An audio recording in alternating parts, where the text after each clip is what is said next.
Hey y'all, so I am back with the word for today, and the word for today is mantled. And so in First Kings 19, the Lord told Elijah to go anoint Elisha to be his replacement as his prophet. And so Elijah go find Elisha, and he throws his cloak on him, and Elisha says, "Please let me kiss my father and mother goodbye, then I will follow you." Elijah says, "Go ahead, but mind you, don't forget what I've done to you." So he goes and he cooks up some oxen for his family as farewell, and then he becomes Elijah's right hand man. So the day that Elijah is taken up by a whirlwind from the Lord, which is that's something too because he didn't die, he was just taken up. That's major. And so he asked Elisha what it is that he wanted, what could he do for him? And he said, "Please let me inherit a double share of your spirit, and become your successor." And Elijah said, "You asked a difficult thing. If you see me when I'm taken from you, then you will get your request, but if not, then you won't." And then the chariot of fires come. He sees them. He gets his request because he takes the cloak. He touched the water spreads. Now he is the replacement of Elijah. So I said, "Lord, okay, what are we talking about?" Because mantled. And then he rung back to me when my granny passed. And I said, "Mantled. I done picked up this mantle that my granny was carrying. Like it was passed down to me." And it was so crazy because when she passed away, I wasn't there when they said who was going to get what.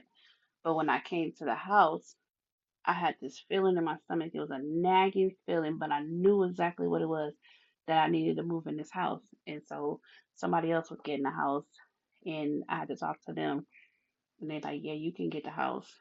And so when I was in the process of packing my stuff in my apartment, um, the kids was in the bed, they were asleep, and the basement door was shaking.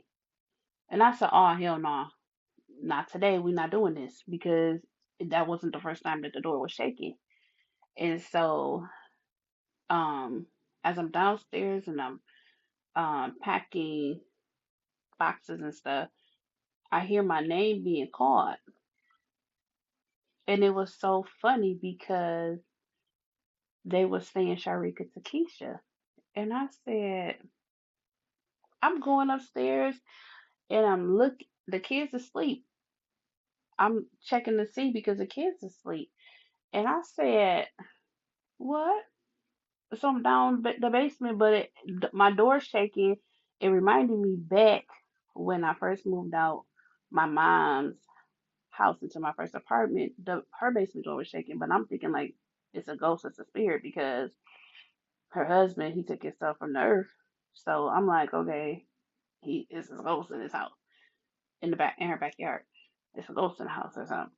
And so no, this was the Lord because last year when I'm driving back on the highway, the Lord he when I'm in the car, he revelation just hits me real hard, and the Lord started bringing these things back to me that He was the one who was calling my name, and I said, "What?" I'm laughing, but I'm also crying, and I'm telling my cousin. I was like, "You know what's so crazy? The Lord just brought this back to me," and I'm telling her, and I'm like, "What?" And then all I had to say, I don't know who picked up the mantle for your family, who Lord, if you the Lord and threw that mantle on you or whatever, just don't give up because there have been plenty of times that I wanted to be like, no, because when I tell y'all the attacks had been so tough, like they were coming back to back, back to back, back to back, back to back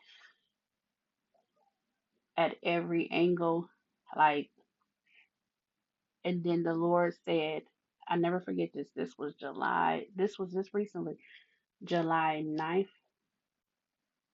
I was thinking. my cousin to the airport, and he said, "Consider Job." I'm like, "Consider Job? I don't care about no Job. We talking about me." Cause I was mad about something, but like the Lord had been telling me to fix my heart, to fix my heart, and I'm like, man, I've been hit after hit after hit after hit. Like, come on now, the warfare is was very, very, very. When I real, it was real, but I won't change it. Like, it has made me grown into way mature than what I was. And it made me see things about myself that I didn't even know that were like wrong and that needed to be changed. So y'all, trust the process. That's all I can say. Trust the process and don't give up. If you know that you are the deliverer for your family, keep going, keep walking, keep pushing, keep allowing the Lord to use you, to move through you as He please. Stay in repentance, stay in unforgiveness, walk in it. Forgive yourself for the things that you've done, and don't hold on to these grudges with these folks. But I'm going to tell you right now, this mantle over here that I'm carrying, I'm like, this thing is heavy because these encounters, these demons, one was slobbing on my hand in the bed with me, they been real, y'all. They been real. So, y'all, I pray that this word helps somebody.